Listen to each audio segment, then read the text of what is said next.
Esta pessoa vocês se calhar não conhecem. É uma honra imensa para mim ter neste momento, porque conheci-o em 2014. Ele teve um impacto enorme na minha vida. Ele foi uma das razões pelo qual eu também comecei a escrever. E portanto, sem mais demoras, neste podcast, nós vamos conhecer uma pessoa muito especial. Todos os dias o empreendedor tem de efetuar 3 vendas. A venda a si mesmo, a venda à sua equipa e a venda ao cliente. Para que isto aconteça com a maior eficácia possível, precisamos de algo muito forte: marketing.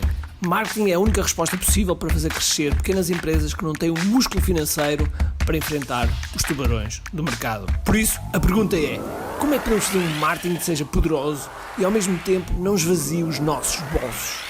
O meu nome é Ricardo Teixeira, sou empreendedor há mais de 2 décadas e um apaixonado por marketing. Todas as semanas procurei partilhar estratégias e táticas de marketing que procurem responder a esta pergunta. Bem-vindo ao Kiai Marketing Secrets. O meu nome é Ricardo Teixeira e vamos ter Dean Graziosi. Dean, thank you very much for accepting my invitation. So awesome to have you here. It's a pleasure to be here, Ricardo. So the question is, who is Dean Graziosi? Well, I'll share that enough to hopefully relate with everybody who's listening or watching today.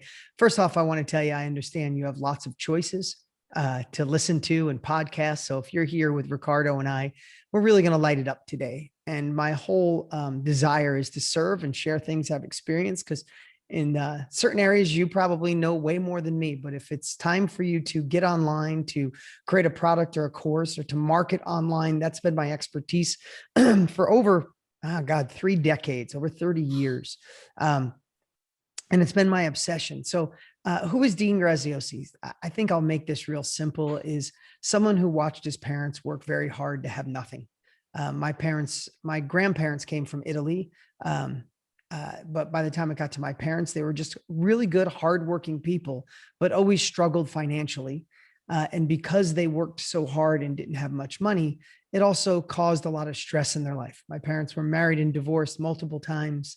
And I got to watch that. And, we sometimes can be blessed and don't know where it came from, but I knew at an early age that I loved my parents, but I didn't want to do what they did. I didn't want to follow them. I didn't want to work hard and not be able to break free from kind of someone else controlling their life, someone else controlling their time.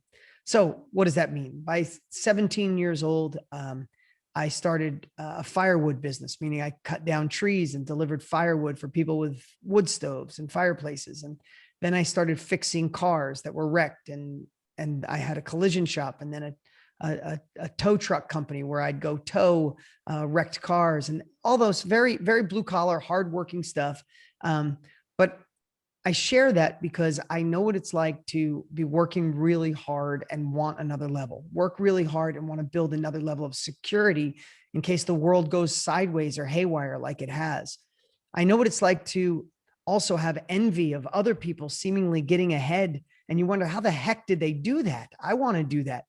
I know all those emotions, but I also know what it feels like on the other side, to take the action that's needed, to learn the skills that are needed, to take uncomfortable action, because sometimes when we move forward, it's not comfortable. Comfort is where we are. But if where you are right now was perfect, you wouldn't be listening to Ricardo. You'd be maybe drinking a margarita or a pina colada or a beer or a wine on the beach someplace, right? So how do we get from where we are to where it is we want to go? In my life experience, to go from a kid that came from nothing and you struggled at school, right? Yeah, I struggled at school. I had dyslexia really bad, so I never went past high school. I didn't go to university or college. So I know what it feels like to almost miss it, to almost be left behind, to be scared. But I also know what it feels like to take that uncomfortable action, to learn from other people who have already been there, to obsess on the skills and the habits and the tools of wealthy people, successful people, happy people. So I know what it's like to be on the other side. And from someone who had dyslexia and didn't go to college, I'm a multiple New York Times bestselling author. I've started over 13 companies.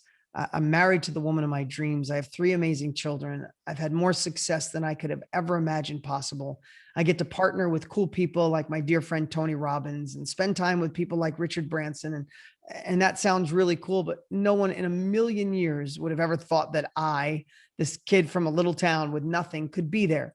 So the only reason I share that journey is because no matter where you are as you're listening to this right now, I promise you I've been there. If your back's against the wall, you're feeling a little desperate, I've been there. That's if amazing. you started your business, but you need to expand it and scale it, I've been there. If you're doing really well right now, but you want to go to that next level, I've been there. And I think it boils down to a quote I heard from Dale Carnegie, one of the grandfathers of personal development. He said, the biggest plight of the human race is knowing that you have more potential and you're not utilizing it. So today, Ricardo, I hope we can have a great conversation on anything I can do to help you unlock your potential. This isn't about me waving a magic wand. It's me hopefully inspiring you or giving you a nugget that disturbs you enough to say, I must move forward. I love that. Did you suffer also from bullying? Because when I was a kid, I suffered a lot from bullying. So that gave me the fuel to, I grew really late in my life, Ricardo. I was a very small kid. I went into high school, which here is 9th grade, and I was under 5 foot tall and under 90 pounds. You can convert that to kilos, but I was very small, and I got picked on really bad, and I moved a lot. My parents were married 9 times between them. So we moved all the time. So every time I'd get friends and finally build that relationship, I'd go to a new school and I have to start over again as the small kid, the new kid, the dumb kid, right? So, but you know what? I look at it now, Ricardo, probably the same way you do, is that was designed for me. All of that made me the man I am today, the depth of caring I have, the depth of empathy I have. I fight to be successful, but I also fight to, do cool things. And, in a personal note, I love that I retired my parents and I take care of a lot of family members, but also in the midst of the worst year ever, 2020, I was able to donate $600,000 in cash to Operation Underground Railroad to help rescue kids in slavery. We fed 7 million people in 2020. We built a school in Africa in 2020. So I fight for a lot of cool things, and I don't think I'd be the man I am today if all those tough things didn't happen to me. Yeah, it's a kind of a fuel. For me, it led me to become the first Portuguese to be world champion in karate in 1993. Wow, that's amazing. So it was like a fuel. And right now, when we have haters, it's like, yeah, my skin is very thick. Yeah, so it's no problem. But entrepreneurs that are watching or seeing or hearing this podcast, they are afraid. Sometimes they are afraid to expose themselves and to have those haters and those. How do you deal with that? Or what would you say to them? I would say they don't make statues of critics. They make statues of the crazy people, the dreamers. Everything new, everything is uncomfortable when you first start. I guess I would say this. There's a lot of things that come to mind. I don't like it when someone says something negative or questions my intent or questions what I do. I don't like it, but they're not going to stop me. I look at it this way, Ricardo. If you believe in God, whatever your beliefs are, your maker, your creator, whatever that is to you, at the end of your life, if you're 100 years old and your life ends and you get a chance to talk to your creator, could you imagine saying, I was going to go for more. I wanted to be more. I wanted to help more people. I wanted to help my family more. I wanted more time, but I didn't because I was afraid someone might say something bad about me. Could you imagine what that conversation would feel like talking to God or your maker at the end of your life? You'd be like, oh crap. You mean I missed out on my full potential because I was afraid of what someone else would think? Listen, people are going to judge you no matter what. I have to tell you a little story, Ricardo. I didn't have money as a kid. I did wear hand-me-downs. I did go to school sometimes without lunch money, and I would tell my friends I wasn't hungry. Okay. I got made fun of. Let's fast forward a whole generation. My son, and I'm not saying this to be, we live in a 16,000 square foot house. We fly on private planes. Yeah. We live a very fortunate life. They're amazing kids. They're not spoiled brats. I'm obsessed on not raising entitled children. That's not what this world needs. They are good kids who earn their allowance and live like they barely have money. But people know when they come to a birthday party, they come to, a nice place. Yeah. My son in the last 3 months has been getting bullied a little and made fun of because his father is wealthy. Think about that. I got picked on because I had nothing. My son's getting picked on because his dad has money. People are going to talk, excuse my language, people are going to talk shit no matter where you are in life. But if you stay true to your core values, your character and who you are, you can't worry about that. Because if you're going to let that dictate your life, then at the end of your life, you're going to think to yourself, I played small because I was trying to satisfy who? You don't even remember who they are. Don't care who they are. I heard somebody say this once, Ricardo, is imagine at the end of your life, and I don't think God, if you believe in God, would ever do this, but imagine at the end of your life, if you met your maker, you met God, and your life flashed in front of you and he got to show you. And those parts where you played small, you held back, you felt like an imposter, or you felt like you weren't good enough, or you felt afraid of people making fun of you, where you played small and didn't tap into your full potential. And God showed you all those moments. But then what if God showed you the man or the woman you could have been if you didn't listen to them, if you took the action you knew your heart wanted, if you went after who you're supposed to be? Could you imagine God showing you that?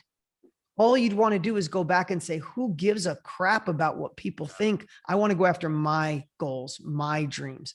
And I promise you, when people, and look at it this way, I want to share some. Every once in a while, I'll get somebody question, who are you and why are you really helping?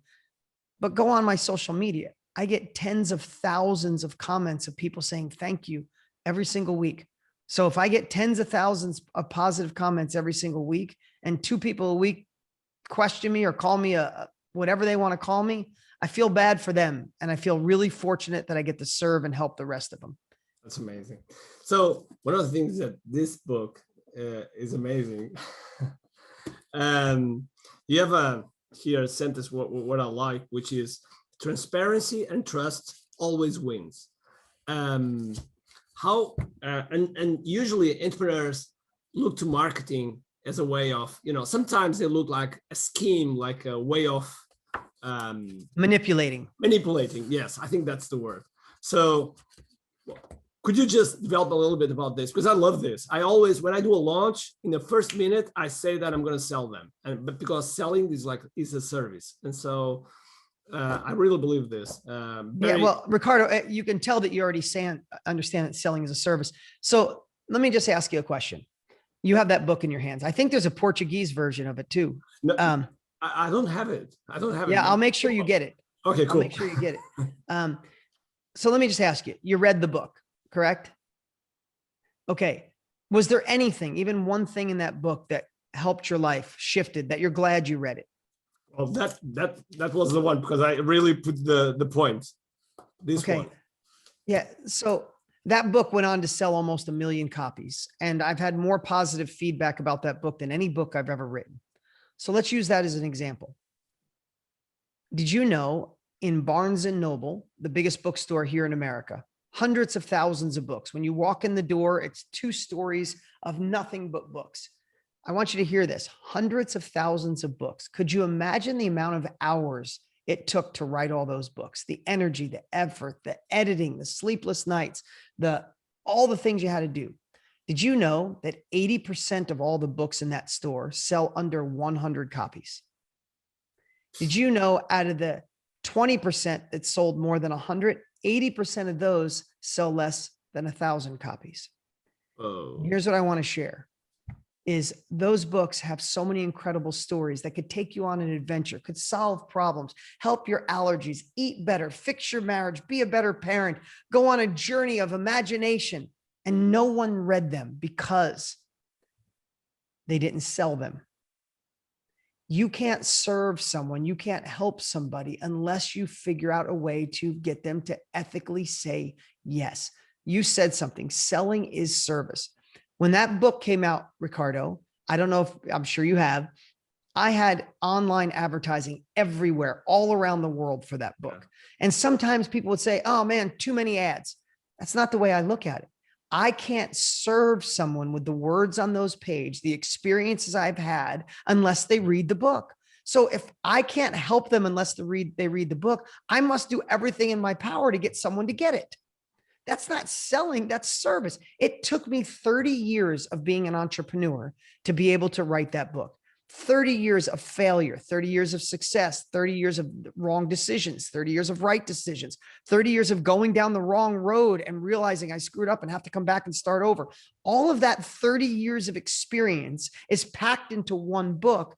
It is my obligation to get people to read that book. I will market, I will do videos, I will shout from mountaintops, I'll do podcasts, do everything. Just like what I'm doing with Tony Robbins. We're doing a big challenge coming up. I'll do everything in my power to get someone to go, because I know if they're ready to shift, if they're ready to thrive in this crazy new world, they need new capabilities. Tony Robbins and I have those capabilities.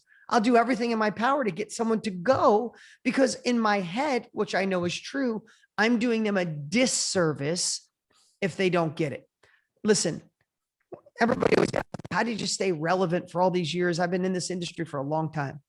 And I say this, love what you do so much that you know if you don't get it in people's hands, that you're hurting them, that they could go to someone else that it's not as good.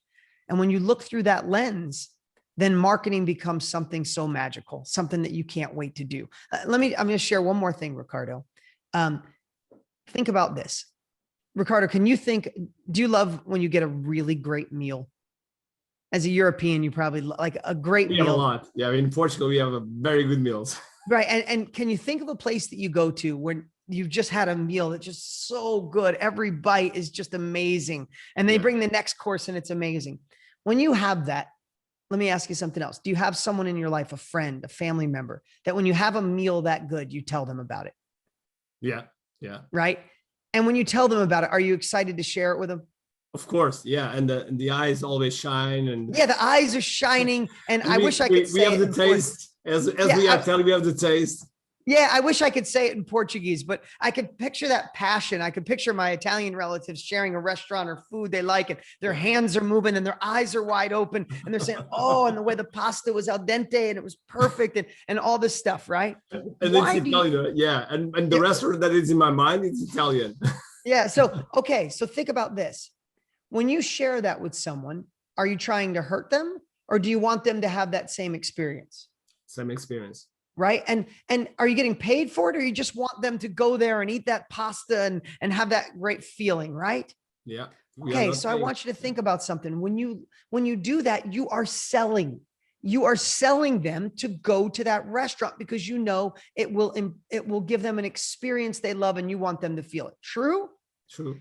When it comes to selling a product or a service that you love so much, there's no different. When I talk about doing the Own Your Future Challenge with Tony and I know it's like that amazing pasta. It's going to blow your mind. So I can talk about it with my eyes open and enthusiastic and be very excited, because it's the same as that meal. If you don't go, you're not going to experience it. You're going to miss out. If people don't get your product and service when you love it that much, you're hurting them. So what I'd share is, find a way to love what you do, improve it if you have to, step it up. But if you already love it, then you got to get out there and inspire people to take action so you can deliver it to them. And that's amazing, because you speak, I don't know in which chapter, I don't remember, that you know a lot of billionaires that they don't love what they do. And so they are not happy, they are not satisfied with themselves. And so they ended miserable also in their heads. And so, yeah, that's a great example. And we are going to talk about the challenge case. So you opened the loop, and I love that. But one of the stories that I like in this book, it's about the way you marketing the book. It's like, you're never satisfied with I think you hit like 100K and the team said, you should write another book, move on. And you just go, oh, let's go for 200K. So could you just elaborate a little bit? Because, being never satisfied and hunger for more, it's something that, I love to pass to my audience. So here's what I'd love for you guys to write this down, and maybe you could share it, Ricardo, in Portuguese if it doesn't translate well, but I want you to think of the words marketing stamina. Stamina. Okay. Right? marketing stamina. Like, think about this, right? Who usually wins the race? The person with the stamina, the one that can keep going, the one, even after their legs are tired, their mindset can keep driving them forward, right? Who wins the World Cup, the world champions, the people that just keep going, even when they're down, they got kicked, they're bleeding, they're tired.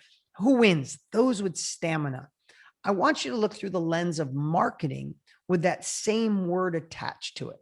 So what Ricardo was talking about is we launched Millionaire Success Habits, and we are so fortunate that it got to 100,000 copies that were sold, which is pretty significant. Very small percentage sell 100,000 copies. When it got to about 150,000 copies, our ads kind of stopped working. Our promotion wasn't working. And my team said, oh my God, Dean, great, 150,000 copies. Why don't we start writing a new book? And I said, no, that this is the book people need right now.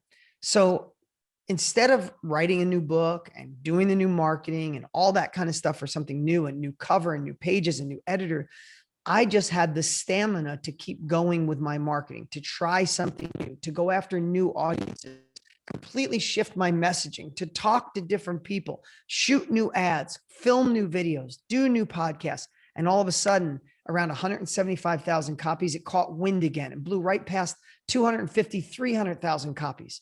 But guess what happened when we got there? It kind of fatigued. And the team's like, Dean, you're right. I'm so glad. Let's start that new book. I said, no, not yet. We're not done yet. And we did the same thing again. We had the stamina to stay in the game, to keep pushing forward, to try new things. And bam, at 350, 400,000 copies, it caught wind again and went all the way to 600,000 copies. And now the book is almost at 1 million copies right now. We might be at 1 million. It's amazing. Right now or close. But that's what I want to share with you. So many times we give up on the game when we're inches away from winning. We played the whole game and then we get tired and go, this isn't going to work. Not realizing that if you could look through a magic lens, you were moments away from winning. That's amazing. You really inspired me on that story that I heard first time in Funnel Hacking Live, I think. And I was like, shit, this makes sense. We can launch over and over again if we believe it and we go for it. That's amazing. I was like really pumped up. We are almost ending. So let's just make a word. I will say a word and you'll say what comes up with in your mind. Yeah, sure. Okay. So ready? Okay. We're ready. Let's go. World. Getting smaller. Tony Robbins. My favorite mentor. KBB. Greatest course ever created. Mastermind. The secret to next level success. Family. Everything. Phoenix. Hot. Self-education. My secret to success. COVID. Annoying. Live event. Can't wait for him to get back. Portugal. An amazing European country. By the way, have you ever been in Portugal? I was there really fast. I haven't spent time, but it's on the list. You told me that. Okay, you have to come. So I have a slogan which I use to my life, which is, it's impossible to beat someone that doesn't give up. What is your slogan? Oh, you know what? I love, it's not mine. It's Winston Churchill's. Oh, and he said, the definition of success is going from failure to failure without losing your enthusiasm. That's been a quote that I've shared that with myself for 2 decades. That's awesome. So what would be your final message to the audience that are listening and watching this video and podcast? What would be your message to them, to the entrepreneurs that they see the world always changing. They see the clients always change. They don't know, uncertainty is always in the world. So what would be your message? In times like this, we need to be courageous, because courage is not moving forward with the absence of fear. Courage is moving forward, even though you're scared to death. The only way you can get from where you are to where you need to be in this shifting world is to take the uncomfortable action needed to move forward.